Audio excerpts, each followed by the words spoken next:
Good morning, good afternoon, good evening, depending on what time of day you decided to tune in today. Welcome to Security Management, CSS 240. I'm Dr. Brian Wisniewski. I'll be your instructor for the next 15 weeks. And this week we're going to just kind of get acquainted, understand the rules of the road, talk a little bit about what we'll learn in the course. I'd like to start off to make sure we're all on the same page, and I think that makes for a better online course. And you're getting to be experts at online courses, from what I understand. So hopefully I can add to that arsenal and make you a better student in this type of forum. So let's jump right in. So what do we hope to learn this semester? So this course is really one about how a security manager survives. What's the best method to be a security manager? There are lots of security managers out there in the world. When I say security manager, I mean directors and supervisors and whatever level you happen to be. But there are lots of them out there in the world that just think that, look, if I get enough guards and I get enough guns and I get enough guardhouses and enough alarms and card readers and cameras, I'm doing my job. But what they don't necessarily understand is that you're protecting an organization, a business, a nonprofit, a government organization that comes with security risks that are unique to that organization. So we're going to talk about how you use relationships to add to your success in a model called Enterprise Security Risk Management.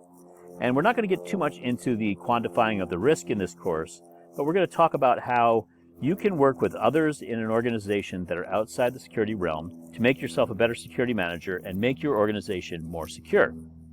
We're also going to talk a little bit about how you interact with external stakeholders. Certainly security management, you interact with the police department a fair amount. I myself now am just cleaning up a case today. I hope to get an indictment on someone. And so I have to work with the police departments or federal agents on things. And so you need to understand how to work both internally and externally and to be that conduit between the inside and outside when it comes to criminal and misconduct issues. There's also some nuts and bolts, and when I looked at the courses here at SRU for corporate security, there wasn't a lot of discussion about things like budgeting and planning. And those are nuts and bolts kinds of things that when you get to your first job, they just give you that knot in your stomach because you say, I've never had any exposure to this stuff. So we're going to have a little bit of exposure to how to work with finance and how to do a really, really basic security budget, both on the capital side and the expense side, and I'll explain all that when we get there. But I just want you to have a real cursory overview of how to do that. So when you get into that first job, you're not all choked up when somebody hands you the budget and says, hey, make some revisions here. You'll kind of understand what it's all about. We really want to talk about those external partnerships in some depth, and we'll do that later in the course, because those relationships can go sideways really quick. If you become too chummy, if you will, with the local police department or federal agencies, sometimes they will ask you to do things that might get you jammed up with your employer. And as much as we want to help, and we certainly do not want to impede justice in any way, we want to make sure that we understand who butters the bread, right? We work for a certain employer. We want to protect that employer. So we're going to talk about the promise and risks of external partnerships, and also some real kind of depressing news about what police think about the security profession and how you might be able to help overcome that in your particular role. And then we'll talk about the intersection of management and leadership. And there's a difference between the two. Management really is having the tools to do things, and leadership is using those tools in the right way. And when I say the right way, I'm talking about the morally right way. So we're going to have a real good discussion about a security company and security management that kind of went backwards and ended up to be a rather large media event for a large security company. And we will study that event, and it's still moving along. It will for years, I think. So there's always some twists and turns in it. But you'll realize that when you have the tools in place that you need to be successful in your job as a security manager, if you don't use them in the right way, if you don't use them as they were intended, or if you just have the tools but you don't use them at all, you're going to get yourself jammed up, and we're going to try to prevent that. But this week, we really just want to jump in and talk a little bit about what to expect over the next 15 weeks. Not so much about the course and the material itself, but what are the rules of the road, so we're all on the same page and we're all moving forward at the same rate. So this is a 100% online course, and it was from Jump. Right? So no surprise there. But there are weekly deliverables. Every week there will be something that you need to deliver. So if you have taken online courses, perhaps at another school or maybe even in another department at Slippery Rock, they may say, here's the 15-week course, and at, the midterm, you turn in this, and at the final, you turn in that. And as long as you do the work over the 15 weeks, you're golden. That's not me. Wrong answer. Every week, you'll have something to turn in. Now, just want to add that there may be some of you that take another course that I'm teaching in this semester.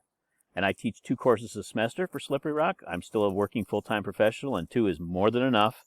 I'm not quite sure how I got conned into teaching 2, but I'm liking it, so I'm going to continue to do it.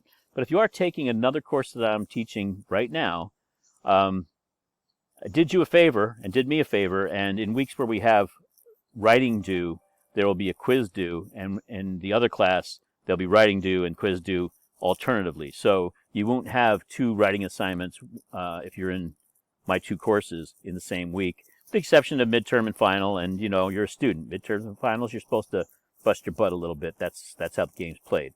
But I did make sure that I balanced it. There'll be reading. There's a lecture every week, and it's about 45 minutes. And there's some writing or a quiz each week. Now, the lectures I post to YouTube, and they're invitation lectures. So the reason I started to do that was, if you come into D2L at the beginning of the week, and you go to the course shell, and you look at the lecture, you'll see the address for YouTube there. If you want to copy that, put it on your cell phone. If you're at work somewhere and you have downtime, please don't do this while you're driving. That would really make me feel terrible if something happened to you. But if you're somewhere and you're bored and you want to look at the lecture then, you can go to YouTube and do it. Certainly you could go to D2L on your phone, but I found that that's a little bit harder to do, and sometimes it doesn't connect the way it should. YouTube always works because they've spent billions of dollars making sure it does. So I post these to YouTube. When you go into D2L, you'll click on the lecture. It'll actually take you to a YouTube screen, and you'll see it. It's a protected YouTube that not everybody can get to without the address. So you're welcome. You're invited. I think this makes it easier for you, quite frankly. There was a survey that went out to students after the last semester about the online workload. And almost universally, everybody thought that there was a lot more work to do when classes went online than when they were face-to-face. I don't know if that's true, but it certainly was the perception, and perceptions can become reality. In my classes, I think if you commit 3 hours per week, which is really, most courses will tell you spend an equal amount of time outside the classroom as in. So if a course is 2 days a week for an hour, that's 2 hours, and so you spend 4 hours on the class. Everything I have is geared to get you in and out in less than 3 hours a week, with the exception, perhaps, of the final and the midterm. Perhaps. And when I say 3 hours, most students who have had me in the past will say, I've never spent 3 hours on your course. This isn't a timed event. You don't get points for spending extra time. You get points for quality, quantity, and knowing the work. So, I'm very much someone who likes to not give extra work just for the sake of extra work. So it's very balanced. I don't think you'll work any harder or any less hard in this course than you do in any of your others. But I also have been teaching online now for 6 years here in graduate school and in other colleges, and I don't think we need to pile on work to hit a certain number of hours. So you're going to be able to get your work done, I think, in a reasonable amount of time. The final grade is made up of the quizzes, discussions, midterm, and final paper. Don't worry about the final paper. Those who have had me before understand I always give a reflection paper. That's a throwback to my Jesuit education for my doctorate. At the end of a course, I want to know what you thought was important, how you might apply it in your future practice, what you thought was garbage, and why you thought it was garbage, and how I can improve the course, and what you liked about the course. And I take those very seriously. I add those to student reviews of the course, which I encourage you to do, and we make improvements every time we go along. Each week builds on the one before. It's hard to catch up, so don't fall behind. If you're going to fall behind, you need to let me know as soon as possible, and we'll go over that too. So, just like with every other class, you have a syllabus. Mine is 13 pages of very boring, very dry material, because that's what syllabus are, right? Syllabi are just that. They are not really exciting reading, but they are informative. And in fact, I ask that you look at it first before you call me with a question about the course, just to make sure that it's not there already. I'm not going to point at you and make fun of you if you call me and it's in the syllabus, but if it is there, I'm going to refer back to that, because that is our guidance document. And if I point everybody back to the syllabus, if it's a question that can be answered there, I know that everybody has the same answer and everybody's being treated fairly. Look at the syllabus this week. It is your reading assignment for this week, and there is a syllabus quiz. The syllabus quiz is one question. It's going to ask you if you read and understand the syllabus and if you have any questions. And if you say, yes, I've read it and I have no questions, you click that box and you get 5 points toward the 100 you need to get a perfect score in this course. Easiest points you're ever going to get. But when you tell me that you have read it and you understand it and you violate the rules that are in that syllabus, I will use it. I will roll it up and bring it back to you and tell you that you agree to this. So consider it a contract. Think very carefully about before you say, yes, I agree. So there are certain things in that syllabus that I think people sometimes have trouble understanding or that I want to make sure you understand. So let's start to go over it together and get that out of the way so we can be good for week 1. So textbook. There is no textbook to buy for this course. I know that breaks everybody's heart. I'm really sorry that you didn't get to go stand outside the bookstore at the tent there and buy your book and then use it for, well, whatever you use it for, because I don't know anybody, no one I have ever gone to school with has read their textbook cover to cover in any textbook they've ever had. At least they never admitted to it. I'm going to supply articles, videos, journals, all kinds of different things that we'll look at. Some of them are a little complex and some of them are easy. I want you to think about that you'll spend about an hour reading a week. Now, will you spend an hour reading a week? Probably not. But for your time budgeting, which you need to do if you're doing a lot of online classes, you need to budget time. You can't just fly by the seat of your pants like you did when you were going into courses and expect that, well, I understood the lecture, so I really don't need to do the reading. You're really going to need to jump in and manage your time. So figure you're going to get an hour of reading. If it's less than that, happy days. Okay? I use text normally, although this semester for neither of my classes am I using a text. Next semester for both of my classes I will be. But in this particular class, I just didn't see it as fruitful. I have used a textbook for it before, and one of the things I got back in student reviews was, we just never used the textbook much. You don't know why we bought it. And I'm not one that likes to waste your money or mine, so we're not going to use the text. At the end of the course, I would like some feedback as to whether you thought that was a good idea or a bad idea. And it can't be a good idea just because you didn't have to spend any money. We're talking about for the next round of students going in, we want them to be successful. I need you to tell me whether you think you would have been more successful or as successful or less successful with a textbook so that I can gauge whether I need one for the next group. But at this point, there is nothing for you to buy for this course. You will notice in the syllabus there is something called the general policy. And let me summarize that for you. General policy. In this course, I am the general and I make the policy. That means I can change the rules, but I only can do that if it doesn't hurt your chances for success. So if one week we had a quiz scheduled, but I think it's better for us to have a discussion that week, both of them being equal in both weight and time of preparation, in my opinion, I can substitute one for the other. If we have something that's due on Sunday night, which is normally the due date for our work. You don't have to work the weekends, but I give you that option if you so desire. Normally everything's due at Sunday at midnight for the course. But if I say, look, it's not going to be due until Monday instead of Sunday, then I change the rule. I gave an extra day. You may have already turned your stuff in, or because you had something to do on Sunday, really had to work late into a Thursday night to get it done and went out of your way. And others may say, great, I wasn't going to get it done anyway. Maybe I get an extra day. I might just get it done.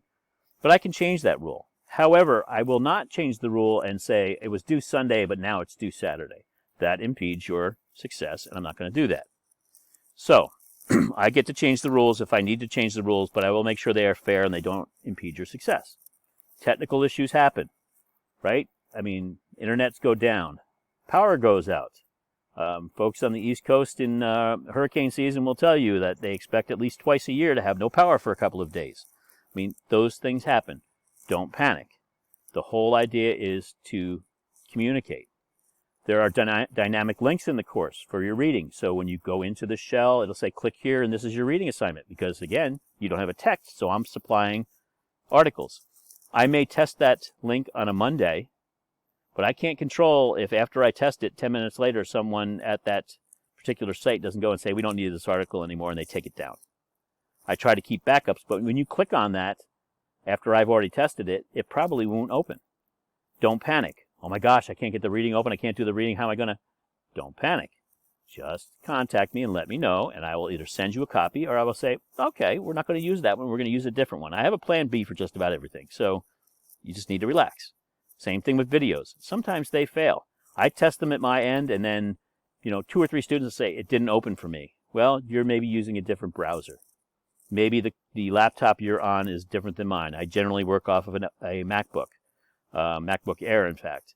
But sometimes I do things on my Windows machine as well. And sometimes that happens. If it happens, what do? We don't panic. We just call and say there's a problem. Sometimes gremlins just invade the internet, and we're going to muddle through this thing. We're still going to learn, even if technology is not our friend every week. So again, if it doesn't work, don't worry. Just talk to me. So this is a big class, 50 plus people. And I'm also doing another class, and I work a full-time job too. Just like you do. This is your full-time job, and you may have a part-time job, or you may have 2 full-time jobs, right? So, we're all busy people. And busy people, sometimes something falls through the cracks. I understand there are reasons. I have had students, and graduate students especially, who have children, and you get a note from others saying, my baby was up all night and I didn't get any sleep, and this is due tonight. Can I have an extension until tomorrow morning? Yeah, okay. I have 2 children. They are, one's 29 and the other one is 37, and they still cry most of the night and keep me awake. So, look, that's the way it is. I understand reasons, but I hate excuses, and I hate cheap excuses. Don't just come up with an excuse why you couldn't get something done. There is usually a reason. And sometimes the reason is I missed it. Don't overplay your hand.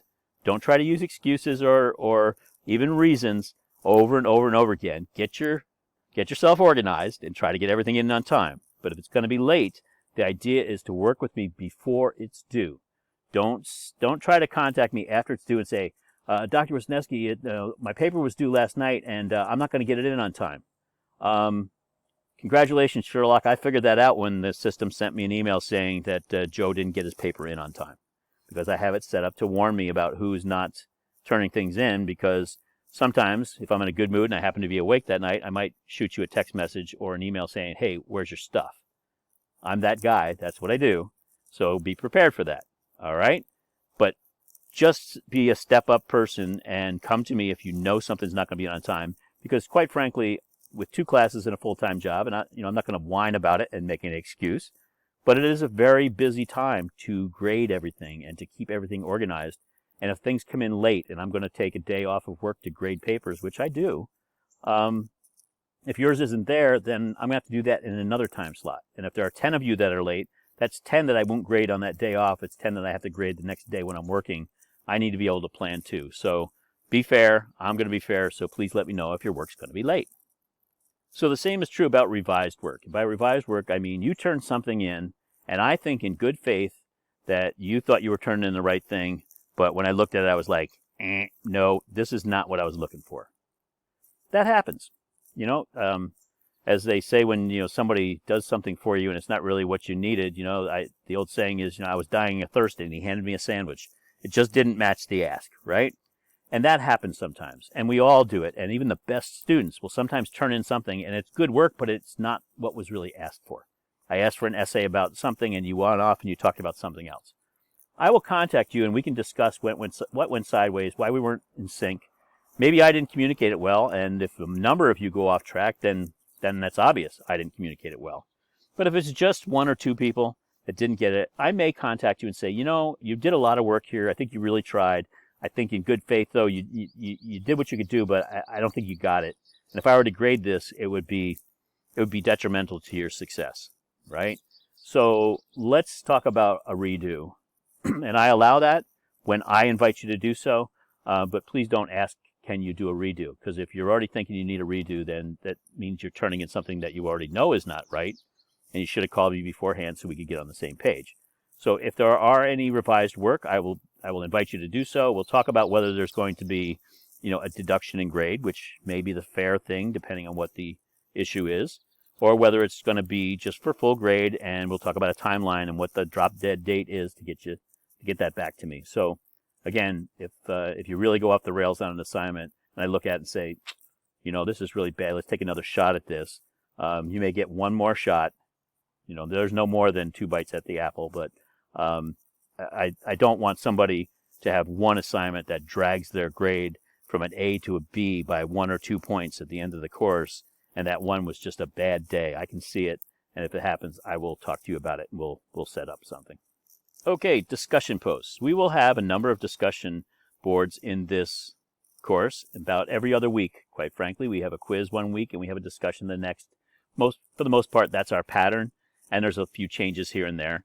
There is one week where we do a networking opportunity instead, and I'm working now to try to get a number of security professionals that will work individually with you on something, or at least help you set up your networks and introduce you around. I think that's important to try to get those networks built. But we will go over the format for each discussion, and initial posts, unless I say otherwise, shouldn't be informal. They should be formal essays. So instead of saying, I think that this is this, it would be more like, it is sometimes believed that this is this and this is this. You don't mention yourself. It's third person, formal, right? So it's not, I think, we should. It's really writing from the outside. If you have issues with writing in third person, there is a writing lab on campus. It'll be virtual. You can certainly ask there, or there's a number of great articles, or I can help you with it. But that's what I want for the initial posts. Now your response posts, assuming their responses due on each discussion, and there may or may not be, can be informal. Well, I read your essay, and I think that you really make a great point here, but I think you also maybe want to reconsider this part because this is what I think. Let's find out what I think, or what my experience is, or what I have seen before. That's the time to really put your experience to test against somebody else's writing and theory. Now, these aren't rants, and rudeness is not going to be tolerated. It's a very fine line between holding your ground on a argument and just flaming on somebody, and the latter doesn't go over well with me, right? You need to be collegial. You need to be professional. You're learning to write as a security manager, and in the workplace, if you flame back at people in an email, don't expect to last long in the job, right? You need to stay calm. So rants and rudeness are not going to be tolerated. And politics and religion, okay, are very important to people. People have their own political feelings. People have their own religious feelings, and there are elections going on all the time. And, Dr. Wisniewski loves you, but he doesn't care who you want to vote for. Plain and simple.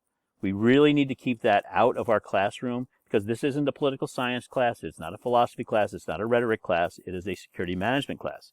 So if I mention the word politics in the workplace, I'm talking about the dynamics of the workplace, not, the national politics of the day.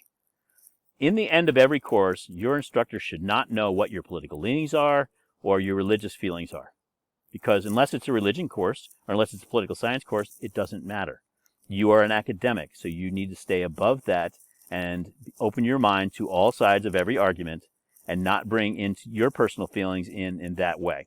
So if I see that, I will contact you and we will discuss it, because I really want to make sure, especially this semester, that we don't have any political rants going on.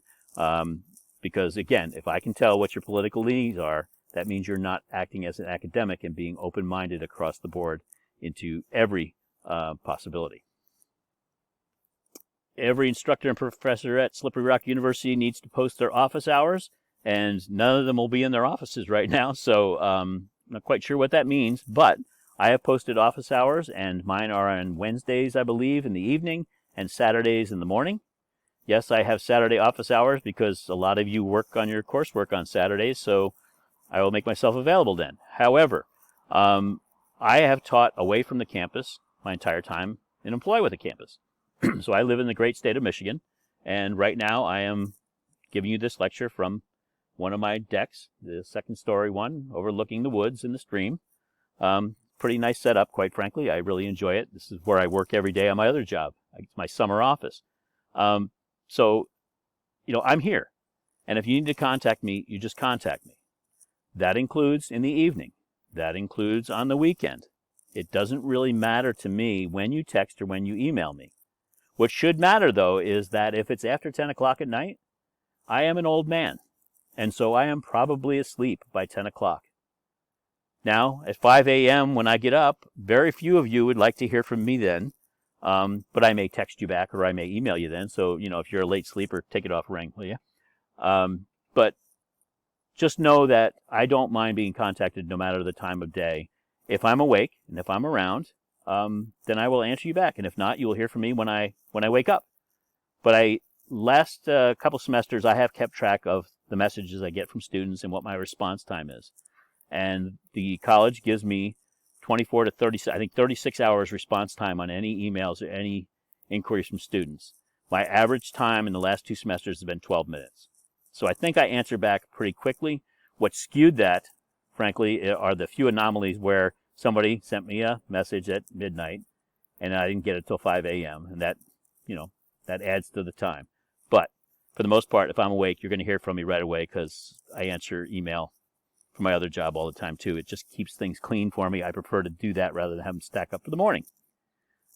I also like to talk to students on the phone.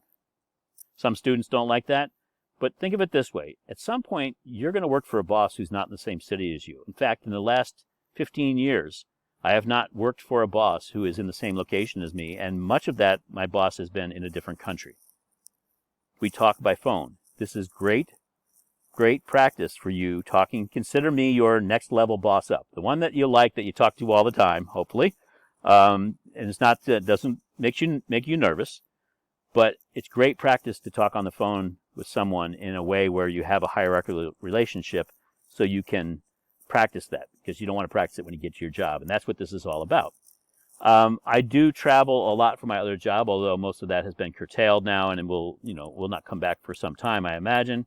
And I have no flights over 20 hours this term. I do a lot of international travel, a fair amount to the Far East, Middle East, and I pop in and out of Europe quite a bit as well. So there'll be long flights, but I will let you know in the news section of the course shell if I'm going to be away for any amount of time where there'll be potential blackout time where I just can't answer you back. So you know that ahead of time, and very seldom will I go on a overseas trip where I don't have at least 24 hours notice, so I can let you know. In the syllabus, there's a weekly schedule, and it breaks down what we're going to cover each week. And we might stray a little bit when we cover these items. If something cool in the world of security management, and believe it or not, things cool do happen. We'll stray a little bit, because I think that's okay, right? We may just say, this particular subject is not a strong one in the course. There are some that are stronger than others that I don't want to ever skip over. But if it's one that's cursory and something else is going on that I think might benefit us more, then we'll go there. Again, as long as it doesn't hurt your success. And since you won't be working really ahead on anything, because I don't release stuff ahead of time, I release it in the week it's supposed to be released. And when I say I'm going to, you won't have to worry about that. There's a breakdown of the points per assignment listed in the syllabus. You'll see that. One of the things that I've taken from student surveys in the past where students thought they didn't have enough opportunity to influence their grade. I didn't have enough feedback instruments, enough quizzes, papers, discussions. No one wants work, but then again, if you're putting all your eggs in that one basket of midterm or 2 baskets of midterm and final, that can be really stressful for people. I will tell you that the people do well in my courses. I'm not a tough grader as long as you are doing the work and turning things in. Those who don't do well are ones who don't turn things in. I mean, that's just plain and simple, and I think that's true in any course. But the points are there, and I will open up the grade book so you can see at any particular time where you stand after the syllabus quiz this week. And once your introductions that you'll do this week are graded, and I'm sure you'll all do those, you'll have 10 points toward the 100 that you need for the course, and you will see that you're scoring 100%, and that's your A, right? As we go along, that will fluctuate a little bit, I'm sure, but hopefully it will stay up there, but you'll be able to see it. And just one caveat, I know that there are a number of students in the course that this is a minor for, and you may be a cybersecurity major. I know we get a number of those, safety majors as well. This is a course in security domains. It may not fit exactly into what you're going to do in your management role. A safety manager does things different than a security manager, and there are nuances, and some of those just may not translate as well to your field. I will tell you, however, that It is not uncommon for a safety manager to work for a security director or vice versa. It is not uncommon for the cybersecurity department and the physical security department to be converged. And the chief security officer may be a physical, they may be a brand protection, they may be an investigator, they may be a business person, which is very common, or they might be an IT person. So getting to know how security management works in the security domains isn't going to hurt you if your major is something else. I think you'll find that you can apply it. And if you can't apply it, if nothing else, when you get into the workforce and you start to see security managers and work with them closely, because if you're in any cognate field, you will, at least you'll know how we think and what makes us tick. So I don't know whether other professors share this with you or not, but when you take an online course through D2L or Angel, or there's a number of other formats for online classes that are out there. Blackboard's a big one. The instructor can see what you access and for how long you accessed it and when you accessed it, and can pretty much follow what you did with it. So, here's the deal. I don't care whether you only spend 1 minute in my 40-minute lecture. But don't come to me when you got a D and say, I did the lectures and I've done the writing, because I will look. I am a human being, and I will look to make sure then that you aren't cutting corners, and that's what's causing your D. So just understand that we can see what you do, okay? And if you're going to complain, make sure that you've pulled your weight. I use all the tools available, including Turnitin to scan papers and discussions. Please don't recycle papers and discussions from others who have taken this course in the past, because when I put their stuff through Turnitin, it also became part of that database. So if they turned in a paper and you use the same paper and it's very similar, it will mark it and say, Joe just turned in Bob's old paper, and we'll see it. I have only had one serious incident of academic integrity violation in my teaching career. It was a graduate student who turned in a paper, and much of it was taken from the Ontario Private Investigators Guide. It's a licensing guide. I just happened to, the week before, have to hire a private investigator in Ontario to do a case for me. And so I pulled the guide to see what the requirements were, because I really didn't want to hire somebody if I found out that the province allowed just anybody to get a license. I wasn't aware of what they had to go through. So I looked it up, and when I read this guy's paper, I didn't even need to go to Turnitin, because I just snickered and said, I just read this last week.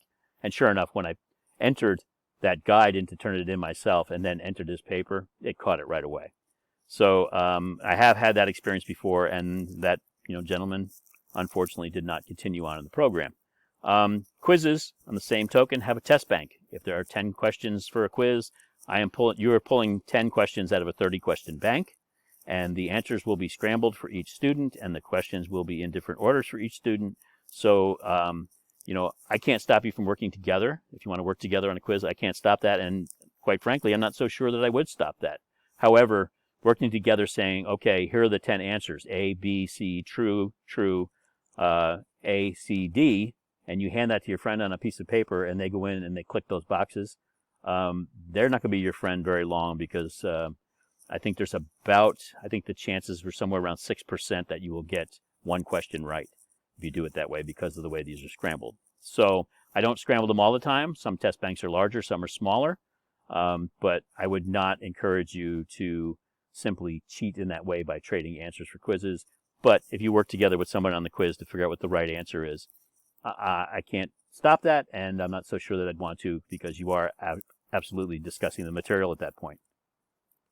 If you have a disability that needs to be accommodated during the course, learning or otherwise, I've been advised of it, and if you have not advised the university, I encourage you to do so. On that note, accommodations are always fair and in line with university policies, and the one that is normally something that trips people up is the timing of tests. Some people just simply don't do well when they look at that little ticker. I will tell you that on a 10-question quiz, the little ticker that goes says 2 hours on it. And if you go 2 hours on a 10-question quiz and you need 2 more hours, just ask me and I'll give you 10 more, as long as you're working on it. I set the timer because that's what the software does. There's a timer there. I set it for the max amount of time, but don't freak out when you see the timer on a quiz. It's 2 hours for usually 10 questions, and if you run out of time, just raise your hand in the course and call me and say, hey, I need a little extra time. I will reset it. It's not a problem. But if you do have any type of disability that needs to be accommodated, I encourage you to come forward to the university and make them aware of it so we can accommodate that and make you successful. So a little bit about me. For those who have not had me in a course before, I'm Director Global Security for Pfizer Pharmaceuticals. I currently work in the physical risk mitigation space, but I have worked in just about every facet of security for Pfizer, Warner Lambert, Pharmacia, and legacy companies that have all combined to make the Pfizer that it is today, quite frankly. So I've worked for the same company for 34 years, almost 35. But I've worked under different flags and banners and divisions, and I've worked on executive protection, brand protection.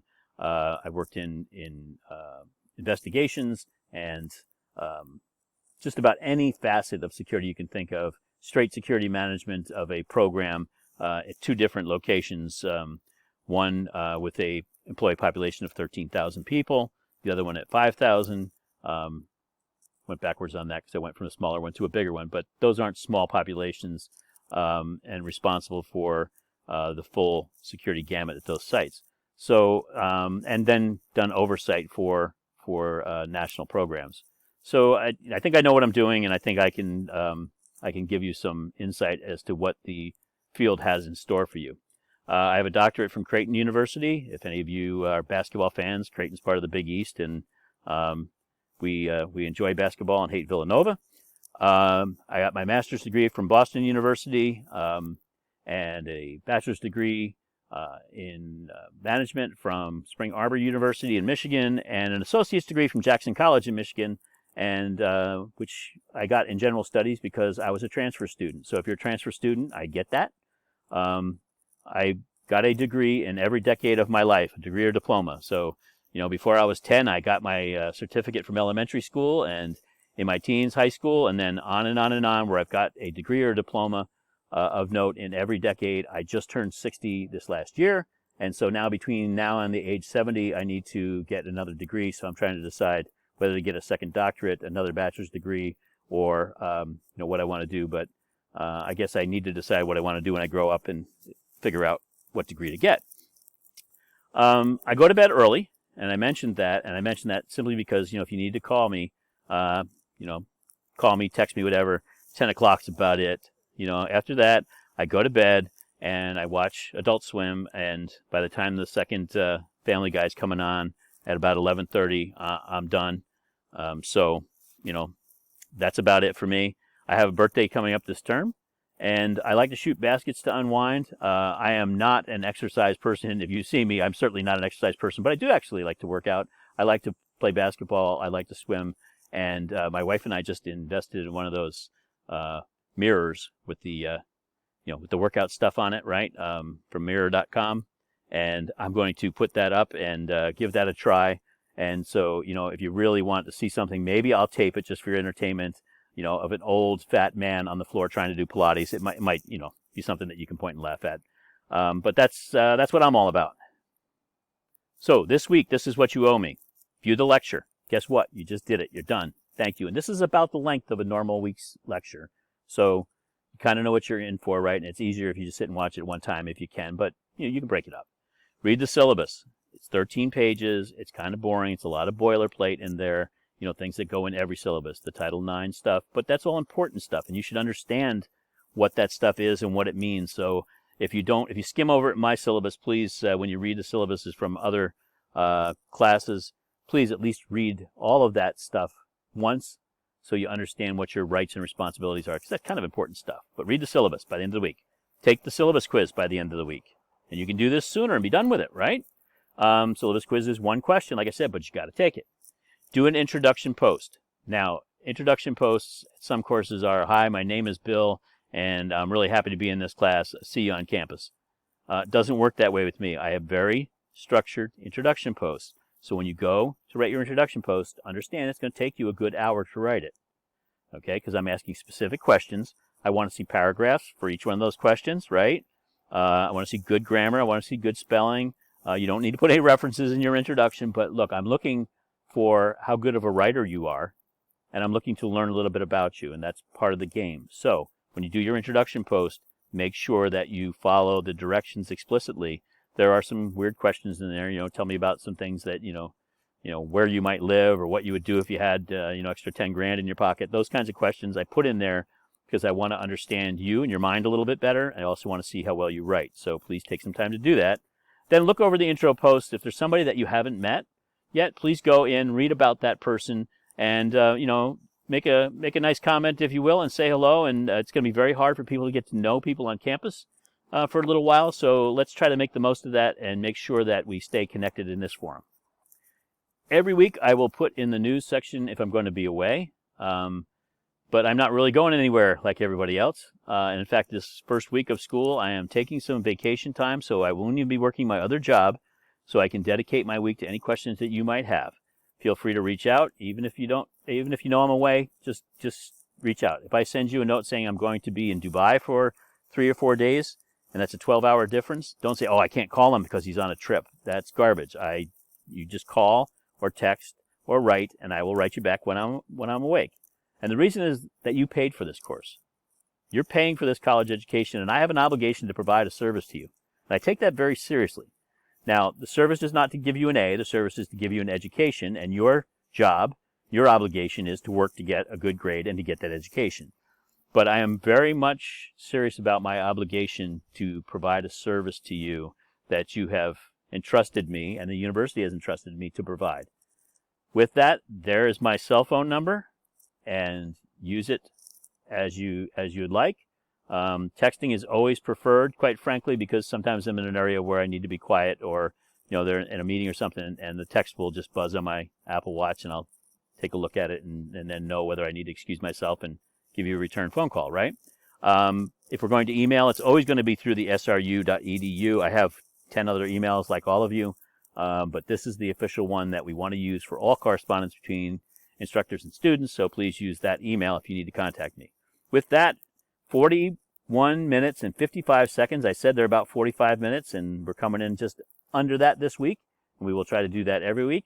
Have a great week. Please get that work in. And I look forward to working with each and every one of you, and we will see you here in the forum.